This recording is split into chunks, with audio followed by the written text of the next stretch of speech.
தனுசு ராசி அன்பர்களுக்கு இந்த குரு பெயர்ச்சி என்ன மாதிரியான பலன்களை தரப்போகுது சார்? முதலே வச்சு செஞ்சிட்ருக்கார் ஒரு ஆள், சனி பகவான் சனி பகவான். 4ல் இருக்கார்.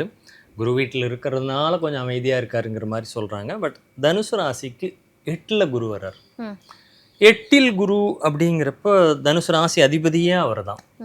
அவர் போய் 8ஆம் இடத்துல உட்கார்றாருங்கிறப்போ கவனமாக இருக்கணும். எதுல எல்லாம் கவனமாக இருக்கணும்? முதல்ல நான் கவனமாக இருக்கணும். ஏன்னா நானே போய் 8ல் உட்கார்றேன்.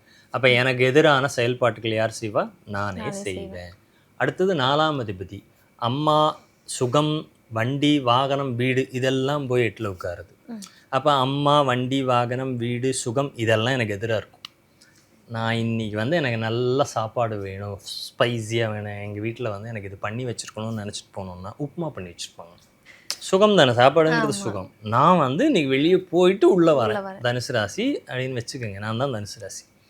நான் போய் உட்கார்றேன். இன்றைக்கி வீட்டில் நல்லா மசாலா தோசை பண்ணி சாம்பார் சட்னி எல்லாம் பண்ணி வச்சுருந்தாங்கன்னா அப்படி சாப்பிட்ணுன்னு நினச்சிட்டு போவேன். அங்கே உப்புமா டொக்குன்னு வைப்பாங்க. இதுதான் எனக்கு எதிராக போகிறதுன்னு. அப்போ சுகமெல்லாம் எனக்கு எதிராக இருக்கும். நான் நினைக்கிற மாதிரியாக இருக்குது. வண்டி எடுத்துகிட்டு போகிறப்ப பெட்ரோல் போட்டிருப்போம், தீர்ந்து போய்டும். யாராவது எடுத்துகிட்டு போயிட்டு வந்திருப்பாங்க, இருக்காது.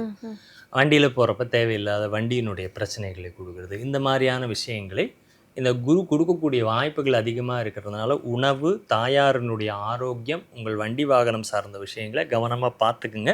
உங்கள் 4ஆம் இடத்தையே அவர் பார்க்குறதுனால இது 50-50 தான் வேலை பண்ணுவார். ஆனால் 8லிருந்து பார்க்குறாரு இல்லையா, உட்கார்ந்த இடம் தப்பு.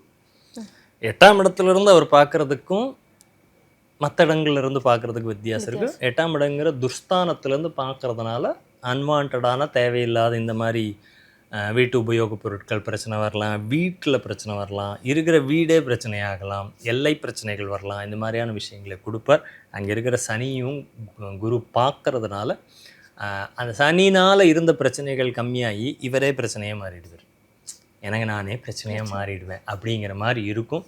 கொஞ்சம் கவனமாக இருங்க. விரயங்கள் அதிகமாக வரக்கூடிய காலம். ஏன்னா உங்களோட 12ஆம் இடத்தை குரு பார்க்குறப்ப அவர் எதை பார்க்குறாரோ அதை வளர்த்துவார்னு நான் சொன்னேன். அப்போ 12ஆம் இடத்தை பார்க்குறப்போ விரயங்களை வளர்த்து விட்டுருவார். நிறைய அலைச்சல்களை நிறைய கொடுக்கக்கூடிய காலமாக இருக்கும். 2ஆம் இடத்தை பார்க்குறாரு, ஃபினான்சியலி ஓரளவு பேலன்ஸாக இருப்பீங்க. 4 பார்க்குறப்போ நான் நெகட்டிவாக சொன்ன பலனுக்கு இப்போ பாசிட்டிவாக சொல்கிறேன். வீட்டை சரி பண்ணுறது, வண்டியை சரி பண்ணுறது, தாயாருடைய ஆரோக்கியத்தை சரி செய்வதுன்னு மாறும் இந்த பக்கம். அப்போ அதெல்லாம் நீங்கள் பண்ணணும்னு அர்த்தம்.